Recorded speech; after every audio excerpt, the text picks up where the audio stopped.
क्या मुसलमान सिर्फ इसलिए है कि उनको बीजेपी से डरा के इलेक्शंस में वोट हासिल किए जाए? मैं ये बताना चाहूंगा कि ये गलतफहमी पालना बंद कर दीजिए।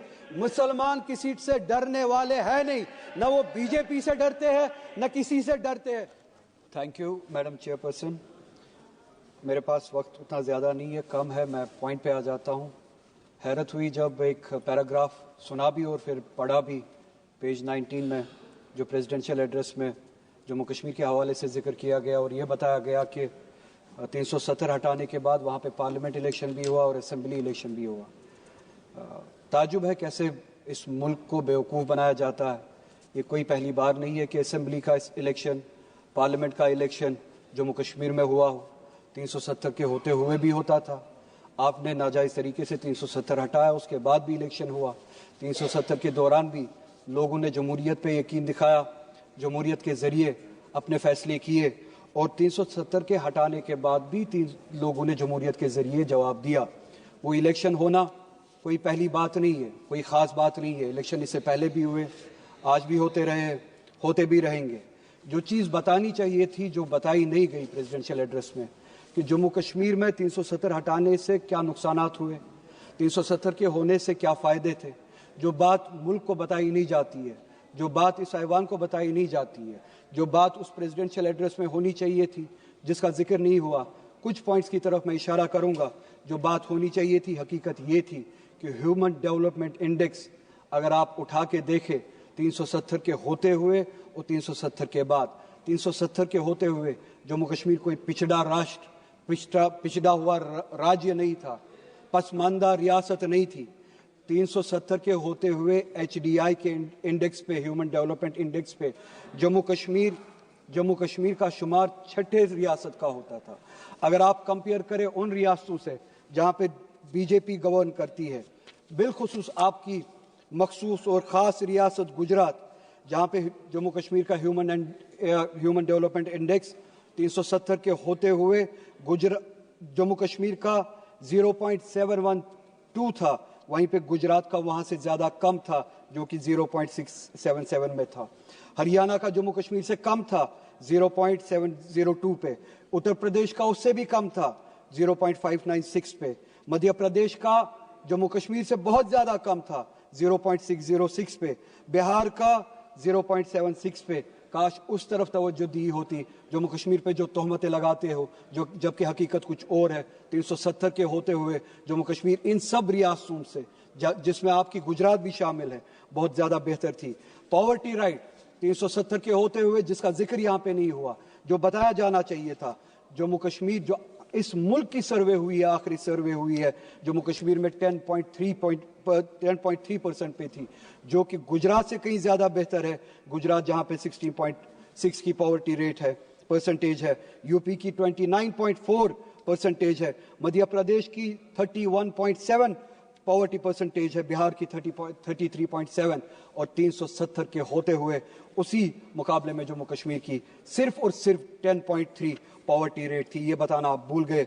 इस मुल्क को आप बेवकूफ़ बनाते हैं, इस मुल्क को आप मिसलीड करते हैं। लाइफ एक्सपेक्टेंसी पे बात करें, 370 के होते हुए आपकी जो सर्वे हुई है इस मुल्क में 2009 से लेकर 2016 तक, अगर आप कंपैरिजन करें, जम्मू कश्मीर में लाइफ एक्सपेक्टेंसी की जो रेट थी वो उम्र बन चुकी थी 73.5, गुजरात की उससे कम थी 68.7, यानी जम्मू कश्मीर में लाइफ एक्सपेक्टेंसी ज़्यादा थी गुजरात से।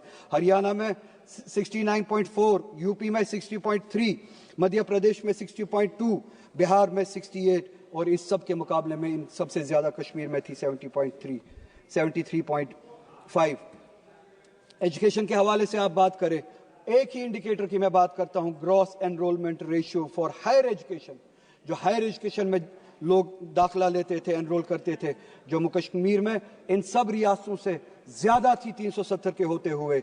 370 के होते हुए 30.9% थी जम्मू कश्मीर में, और गुजरात की उसी मुकाबले में बहुत ज्यादा कम थी 20.4। यानी कि जम्मू कश्मीर में 370 के होते हुए हायर एजुकेशन में 31% परसेंटेज जो है आबादी की जाती थी, और गुजरात में उससे बहुत ज़्यादा कम 20% जाती थी। हरियाणा में 29.4%, यूपी में 25.8%, मध्य प्रदेश में 22.6%, बिहार में सिर्फ और सिर्फ 14%। ये है हालत जो कश्मीर की थी, जिस राह पे ये कश्मीर था। इनकम की अगर बात करें, मैं ज़्यादा इंडेक्सेस में जाऊंगा नहीं। पॉवर्टी की मैंने बात की, जम्मू कश्मीर गुजरात से भी बेहतर था, हरियाणा से भी बेहतर था, यूपी से भी बेहतर था, मध्य प्रदेश से भी बेहतर था, बिहार से भी बेहतर था। सिर्फ 2 मिनट चाहिए मैडम चेयरपर्सन, मैं कंक्लूड करूंगा, मुझे पता है मेरे पास वक्त ज्यादा नहीं है।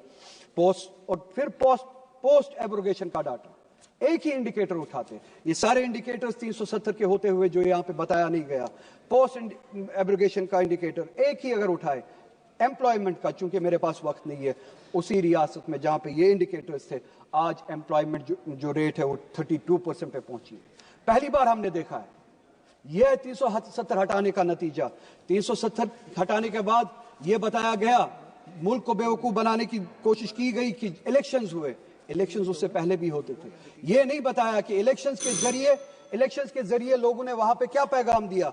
इलेक्शंस के जरिए पैगाम दिया, असेंबली में रेजोल्यूशन पास हुआ, न सिर्फ 370 बल्कि कॉन्स्टिट्यूशन के जरिए इस रियासत को, जम्मू कश्मीर को, जो 1953 से पहले जो स्टेटस मिला था, असेंबली ने वो रेजोल्यूशन पास किया कि हमें तब तक ये स्टेटस कबूल नहीं है जब तक वो स्टेटस बहाल ना किया जाए। असेंबली के जरिए हालांकि मेरी वो ख्वाहिश नहीं है सिर्फ स्टेटहुड बहाल किया जाए यहाँ पे, मगर असेंबली के जरिए, और बहुत सारे लोग, सिर्फ 1 मिनट मैडम, सिर्फ 1 मिनट, बहुत सारे लोग आपके उन वादों पे उम्मीद लगाए हैं कि आपने यहाँ पे चलिए स्टेटहुड की बहाली के हवाले से वादे किए हैं, सुप्रीम कोर्ट में वादे किए हैं, वो वादे आप कब पूरा करेंगे और रेजोल्यूशन पे अमल कब करेंगे। जो स्टेटस था जम्मू कश्मीर का 1953 से पहले, वो एक दिन इस मुल्क को वापस करना पड़ेगा। और आखिर में मैडम, पूरे मुल्क में जो मुसलमानों की हालत है, मैडम कंप्लीट करिए प्लीज। सिर्फ 1 मिनट कंक्लूड करूंगा। पूरे मुल्क में मुसलमानों की जो हालत है, वो उस हालत के बारे में आप यहाँ पे जिक्र करना भूल गए। सुबह एलओपी ने भी जिक्र किया, उन्होंने भी अपने एआई रेवोल्यूशन का जिक्र किया, विजन का बताया। उस विजन के साथ ओबीसीज को जोड़ना भी चाहिए, पिछड़े हुओं को जोड़ना भी चाहिए, मुसलमानों को जोड़ना भूल गए। क्या सिर्फ मुसलमान सिर्फ इसलिए है, क्या मुसलमान सिर्फ इसलिए, 30 सेकेंड्स आप गिनिए, क्या मुसलमान सिर्फ इसलिए है कि उनको बीजेपी से डरा के इलेक्शंस में वोट हासिल किए जाए? मैं ये बताना चाहूंगा कि ये गलतफहमी पालना बंद कर दीजिए।